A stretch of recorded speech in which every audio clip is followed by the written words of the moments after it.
बचाओ, कोई तो मुझे बचाओ। कोई मेरी आवाज सुन पा रहा है क्या? मैं इस गड्ढे में फंसी हूँ। अरे, ये आवाज तो यहीं कहीं आसपास से आ रही है। लगता है कोई मुसीबत में है। भास्कर अब इधर उधर अपनी नजरें दौड़ाने लगता है। तभी उसकी नजर पास के गड्ढे में पड़ती है, जहाँ एक बूढ़ी औरत फंसी हुई थी।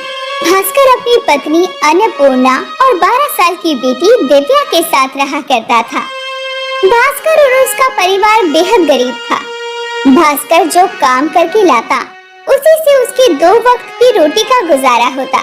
लेकिन आज भास्कर बहुत उदास घर लौटकर आता है। अजी, आप इतनी जल्दी काम से कैसे लौट आए? और दिन तक तो आप शाम तक आते थे। आपकी तबीयत तो ठीक है ना? हाँ अन्नपूर्णा, तबीयत तो ठीक है, लेकिन किस्मत खराब है। मुझे कुछ समझ नहीं आ रहा, क्या करूं? ऐसी बातें क्यों कर रहे हैं आप? कोई बात हुई है क्या? हाँ, आज सुबह शहर से कई सारे लोग आए थे। उन्होंने सरपंच जी के गोदाम में जांच पड़ताल की और उसके बाद गोदाम में ताला लगा दिया। वो लोग कह रहे थे कि सरपंच जी मिलावटी मसाला बेच रहे हैं। इसका मतलब कि आपका काम छूट गया। हे प्रभु, गांव के आधे लोग तो सरपंच जी के गोदाम में काम करके 2 वक्त की रोटी का गुजारा कर लेते थे। अब गोदाम ही बंद हो गया तो हम गरीबों का क्या होगा? यही सोच सोच कर मैं परेशान हो रहा हूँ। मुझे कुछ समझ नहीं आ रहा, लेकिन मुझे मेरे भोलेनाथ पर पूरा भरोसा है, वो सब ठीक करेंगे। अजी, आज घर में अन्न का एक दाना भी नहीं है। मेरा नाम अन्नपूर्णा जरूर है, लेकिन मैं भी अन्न की पूर्ति नहीं कर सकती। मैं कुछ करता हूँ, तुम चिंता ना करो। भास्कर अब घर से निकल पड़ता है और वो लाला की दुकान पर जाता है।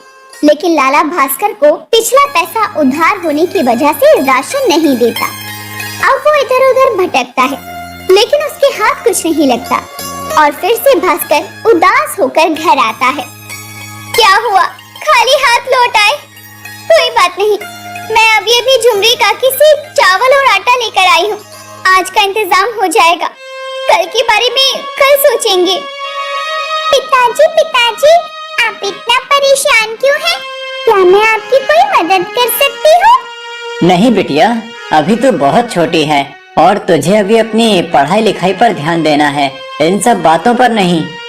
अन्नपूर्णा रात के खाने का इंतजाम तो कर लेती है, लेकिन अगली सुबह हर दिन की तरह भास्कर उठकर भोलेनाथ के मंदिर जल लेकर पहुंचता है। हे प्रभु, इस विपदा में मेरी मदद करना।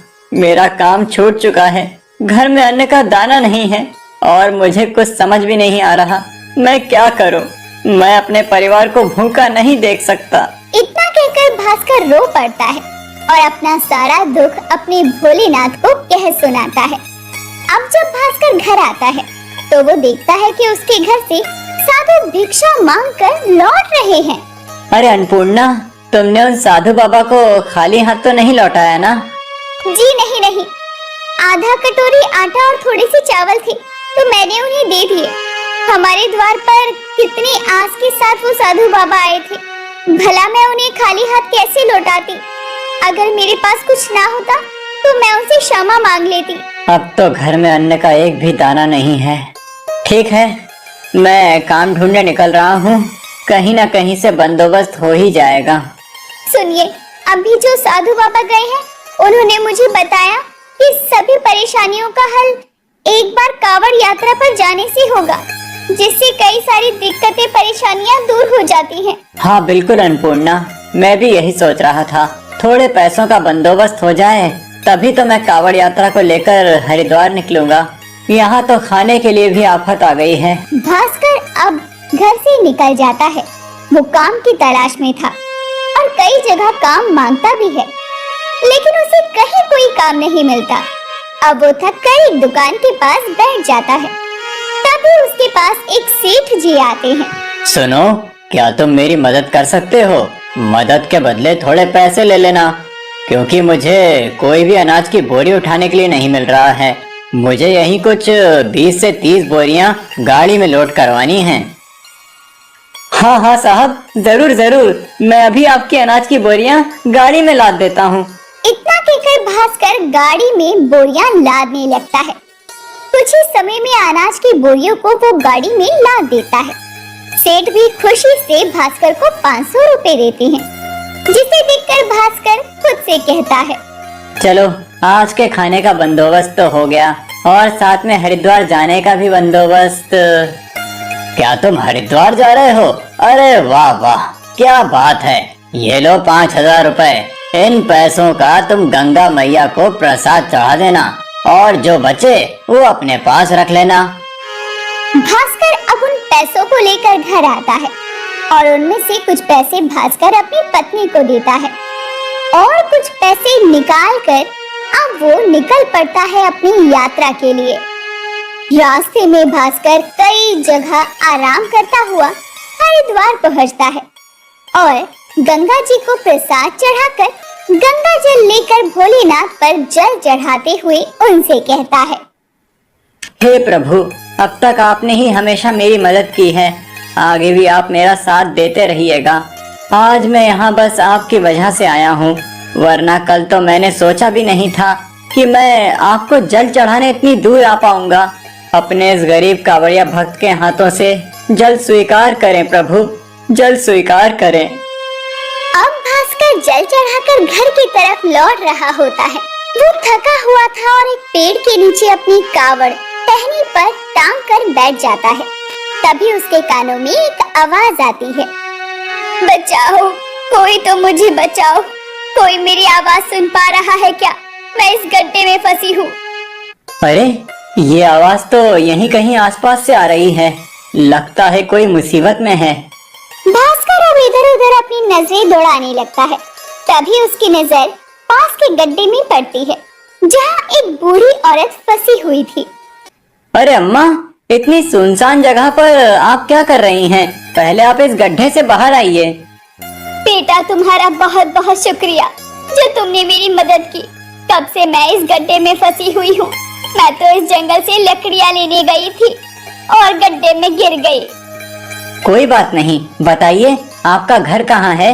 मैं आपको आपके घर तक पहुँचा देता हूँ। मेरा कोई ठिकाना नहीं है, मेरा कोई घर बार नहीं। मैं जहाँ ठहर जाऊँ वही मेरा घर और ठिकाना हो जाता है। तुमने मेरी मदद की, इसके लिए तुम्हारा बहुत बहुत शुक्रिया बेटा। ये लो, ये भोलेनाथ का प्रसाद है। मेरी तो बहू बेटे है नहीं, तो इसे तुम ही रखना और अपने बच्चों को खिला देना। भास्कर उस बूढ़ी औरत का दिया हुआ प्रसाद ले लेता है। अब वो बूढ़ी औरत भी वहाँ से चली जाती है और भास्कर अपना कावड़ लिए घर की तरफ निकल जाता है और कई घंटों का लंबा सफर तय करके घर पहुँचता है। घर पहुँचने के बाद वो सबसे पहले सेठ जी के पास प्रसाद देने पहुँचता है, लेकिन उसे वहाँ पर कोई गोदाम नजर नहीं आता, जहाँ उसने कई दिनों पहले गाड़ी में अनाज की बोरियां लादी थी। अरे गोदाम तो यही था, लेकिन मुझे गोदाम कहीं आसपास नजर क्यों नहीं आ रहा? अब भास्कर पास की चाय की दुकान पर चाय बना रही एक काकी से पूछता है, अरे काकी, यहाँ पर जो गोदाम था वो कहाँ गया? मैंने यहाँ पर कुछ दिन पहले कई सारी अनाज की बोरियां गाड़ी में लादी थी और अब मैं यहाँ पर आया हूँ तो वो गोदाम मुझे कहीं दिखाई नहीं दे रहा। अरे बावड़ा हो गया है क्या? यहाँ कोई गोदाम कभी भी नहीं था और तू किस गोदाम की बात कर रहा है? अरे नहीं नहीं, यहाँ कोई गोदाम नहीं है, लगता है कोई सपना देख लिया होगा तूने बेटा। नहीं नहीं, सच में काकी, यहाँ पर कुछ दिन पहले गोदाम था, मैंने उस गोदाम से अनाज की बोरियां लादी हैं। भास्कर भी घर जाकर अपनी पत्नी अन्नपूर्णा को सारी बात बताता है। अन्नपूर्णा भी ये बातें बहुत अजीब है, इसी बात की हाँ में हाँ मिलाती है। तभी भास्कर अन्नपूर्णा से उस बूढ़ी औरत का दिया हुआ प्रसाद का नारियल तोड़ने को कहता है। उस थैली में कई सारे नारियल थे। जब अन्नपूर्णा उस नारियल को तोड़ती है तो उसमें से पैसे, सोने चांदी के सिक्के मिलते हैं और ये देखकर अन्नपूर्णा और भास्कर दोनों ही हैरान रह जाते हैं। पहले मुझे गोदाम का दिखाना, सेठ जी का पैसा देना और मेरी मदद करना, और जब मैं कावड़ यात्रा से लौट रहा था तो उस बूढ़ी अम्मा का मुझे प्रसाद देना और प्रसाद में ये सोने चांदी का निकलना, ये सारी बातें मुझे समझ नहीं आ रही। अरे समझना क्या है, ये सब भोलेनाथ की कृपा है। हम गरीबों पर भोलेनाथ ने धन की वर्षा कर दी है। इतने सारे सोने चांदी मैंने पूरी जिंदगी में कभी नहीं देखे। तुम बिल्कुल ठीक कह रही हो। भोलेनाथ का पहले मेरी मदद करना, फिर इस गरीब की कावड़ यात्रा, सब कुछ भोलेनाथ की कृपा की वजह से हो पाया है। वरना जहाँ एक दिन पहले तक हम दाने दाने को मोहताज थे, वहाँ मैं कावड़ यात्रा लेकर हरिद्वार जाने की सोच भी कैसे सकता था। हे प्रभु, सच में आपने इस गरीब पर इतना बड़ा उपकार किया है। हाँ प्रभु, आपका हम किस तरह धन्यवाद करें हमें समझ नहीं आ रहा। सच में भोले तो भोले हैं, वो अपने भक्त को कभी भी कष्ट में नहीं देख सकते। गरीब भास्कर की कावड़ यात्रा वो कभी नहीं भूल पाता। जिस तरह से अनाज सेठ का मिलना, उसकी मदद करना और भास्कर की कावड़ यात्रा पर मिली उस बूढ़ी औरत का भास्कर को प्रसाद देना और प्रसाद में से सोने चांदी के सिक्के निकलना, ये सब भोले ने अपने भक्त पर